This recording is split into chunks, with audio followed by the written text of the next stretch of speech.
साल 1984 की एक ठंडी रात थी। उत्तर भारत की एक पुरानी सुनसान रेल लाइन पर एक लोकल पैसेंजर ट्रेन नंबर 713 रवाना हुई थी। ये ट्रेन अब बंद हो चुकी है। एक स्टेशन भानगढ़ रोड से चलती थी। ट्रेन में सिर्फ कुछ ही यात्री थे, ज्यादातर ग्रामीण मजदूर और दो छात्र जो आखिरी बोगी में बैठे थे। कंडक्टर रामकिशन उस दिन कुछ अजीब महसूस कर रहा था। जैसे ही ट्रेन भानगढ़ रोड स्टेशन से चली, स्टेशन मास्टर ने चेतावनी दी, रामकिशन, रात के 12 बजे से पहले भूतिया सुरंग पार कर लेना, वरना फिर से कोई हादसा हो सकता है। लेकिन रात के ठीक 12 बजते ही जब ट्रेन पुरानी सुरंग में घुसी, अचानक बिजली चली गई। पूरी ट्रेन अंधेरे में डूब गई। तभी एक चीख गूंजी, बचाओ। आखिरी बोगी से आई थी वो चीख। रामकिशन टॉर्च लेकर दौड़ा, मगर बोगी खाली थी। सीटों पर धूल की मोटी परत थी, जैसे सालों से कोई बैठा ही न हो। लेकिन सबसे डरावना था वो टिकट जो सीट पर रखा था।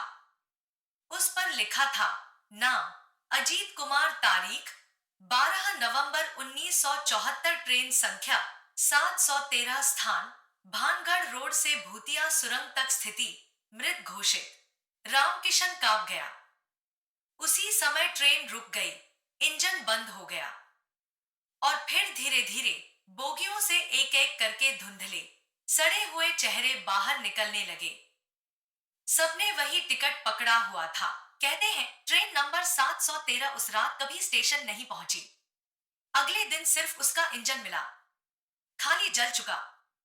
और आज भी अगर कोई रात को भानगढ़ रोड स्टेशन पर रुके तो दूर से एक ट्रेन की सीटी सुनाई देती है, मगर वो ट्रेन अब कभी नहीं आती। रामकिशन की मौत की खबर अखबारों में आई। लिखा था, रेलवे कंडक्टर रहस्यमयी हालातों में लापता, ट्रेन नंबर 713 का कोई सुराग नहीं। लेकिन सच्चाई कोई नहीं जानता था। हफ्ते बाद एक रेलवे अफसर, अन्वेषण अधिकारी रीमा शर्मा को यह केस सौंपा गया। रीमा जिद्दी और निडर अफसर थी। उसने ठान लिया, मैं पता लगाकर रहूंगी कि ट्रेन 713 उस रात कहाँ गई। वो रात को अकेले भानगढ़ रोड स्टेशन पहुंची, उसी वक्त जब घड़ी में 11:50 हो रहे थे। स्टेशन सुनसान था।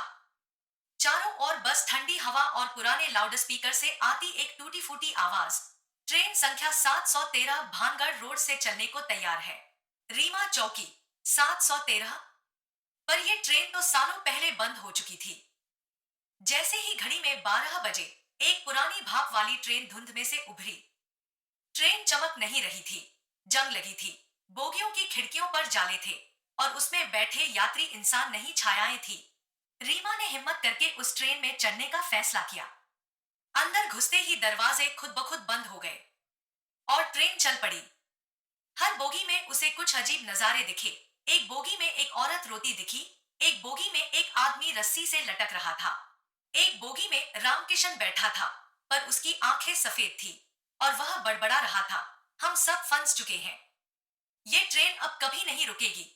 रीमा डर गई, पर उसने हिम्मत नहीं हारी। आखिरी बोगी में उसे एक पुराना लाल बैग मिला, जिसमें एक डायरी थी। डायरी में लिखा था, ट्रेन 713 कभी नहीं रुकी। यह भूतों की कैद है। जो इसमें चढ़ता है वही इसका हिस्सा बन जाता है, सिवाय उस एक इंसान के जो इसका रहस्य सुलझा पाए। अगर तुम ये पढ़ रही हो तो अब बस एक मौका है, सुरंग के बीच में काली घंटी को बजा देना, नहीं तो ये ट्रेन कभी नहीं रुकेगी। उसी वक्त ट्रेन सुरंग के भीतर तेजी से दौड़ रही थी। काली दीवारों पर अजीब साए भागते नजर आ रहे थे। हवा में सड़े मांस की बदबू और इंसानी चीखों की गूंज थी। अचानक ट्रेन झटके से रुकी। रीमा ने खिड़की से झांका और देखा, सुरंग की दीवार पर लोहे की एक काली घंटी लटकी हुई थी। उसके नीचे खून से लिखा था, ये आखिरी मौका है। लेकिन जैसे ही रीमा ट्रेन से उतरने लगी, उसे खींचने लगे वो अंधेरे चेहरे, रामकिशन, वो औरत, रस्सी से लटकता आदमी, सभी कहने लगे, घंटी मत बजाना, ये ट्रेन तेरा घर है अब। रीमा ने आंखें बंद की और पूरी ताकत से उन भूतों को धक्का देकर सुरंग की दीवार तक दौड़ गई। उसका हाथ घंटी पर पहुंचा ही था कि एक बर्फ जैसी ठंडी उंगली ने उसकी गर्दन पकड़ ली। वो पल आखिरी था। घंटी बज गई। भयानक चीखों से सुरंग गूंज उठी। भूत जलने लगे। ट्रेन तेजी से पीछे दौड़ने लगी और फिर सब कुछ शून्य हो गया। सुबह 5 बजे भानगढ़ रोड स्टेशन पर एक महिला बेहोश पड़ी मिली। हाथ में डायरी थी। वो रीमा थी। रेलवे रिकॉर्ड में दर्ज किया गया।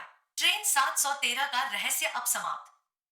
सुरंग के पास घंटी अब मौजूद नहीं, लेकिन कहते हैं अगर आप रात को ठीक 12 बजे भानगढ़ रोड स्टेशन पर खड़े हों और कान लगाकर सुने तो दूर कहीं घंटी की आवाज आती है।